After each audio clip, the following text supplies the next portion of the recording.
ايه الاخبار؟ يا رب تكونوا بخير. معاكم مستر فادي ايمن، والنهارده هنتكلم على الاعداد الغير نسبيه. خلاص، او العدد الغير نسبي. طبعا ده جزء خاص بتوع تاني اعدادي، ركز معايا في الترم الاول يعني. طبعا تعال نفهم عن ايه عدد غير نسبي. خدنا قبل كده الاعداد النسبيه. خلاص. طيب ايه هو العدد النسبي؟ اي عدد اقدر اخليه صورته A على B او ألف على B بالمنهج القديم يعني، او خلينا في المنهج الجديد A على B. اي عدد مكتوب على صورة A على B اقدر اقول عليه عدد نسبي. طيب ايه هو العدد الغير نسبي؟ واضحة خلاص، عكسه. العدد الغير نسبي لا يمكن كتابته على صورة A على B. يعني ما اقدرش اكتب مثلا الرقم يطلع مثلا في بسط ومقام 2/3، ده عدد نسبي كده. طيب لو قلت لك مثلا الخمسة نسبي، طب ازاي نسبي؟ عشان اي رقم مقام واحد، طالما يبقى A على B يبقى ده عدد نسبي. خلاص. طيب تعالى نشوف الأمثلة دي هنعرف أكتر يعني إيه عدد نسبي وعدد غير نسبي. هنا لو جيت قلت لك ال 17 دي نسبي ولا مش نسبي؟ نسبي. ليه؟ عشان مقامها يعتبر واحد، يبقى A على B. تمام. طيب دي تمام كده. طيب 3/10 دي عبارة على 3/10، كده قدرت أكتبها صورة A على B، يبقى ده عدد نسبي.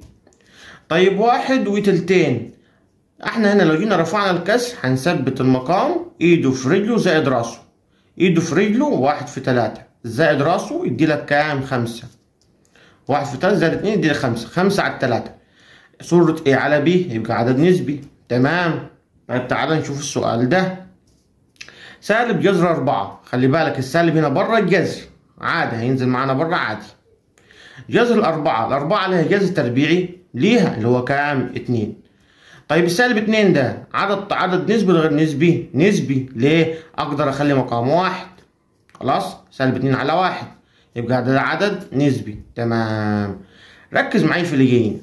لو قلت لك جذر التربيع للثمانية، ركز معايا بقول لك تربيعي للثمانية، هل الثمانية لها جذر تربيعي؟ ملهاش. طب لو عملتها بالآلة هيطلع لك ارقام كتيرة وارقام ايه عشرية ملهاش نهاية، ومفيش رقم واضح يتكتب على صورة A على B. يعني مش هيطلع لك رقم واضح يتكتب صورة A بسط ومقام. يبقى التمانية ده عدد ماله؟ عدد غير نسبي. تمام. ليه؟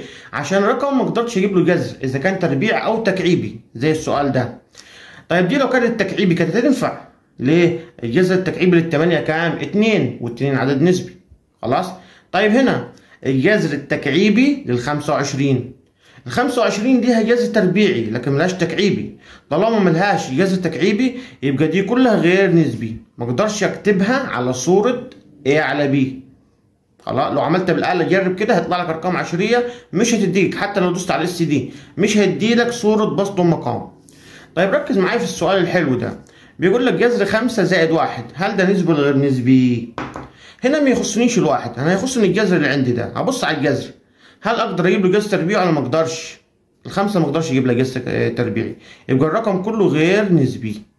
طيب الجذر ده لو كان مثلا 4 او 16 او اي رقم، او 64 مثلا، اي رقم اقدر اجيب له جذر تربيعي.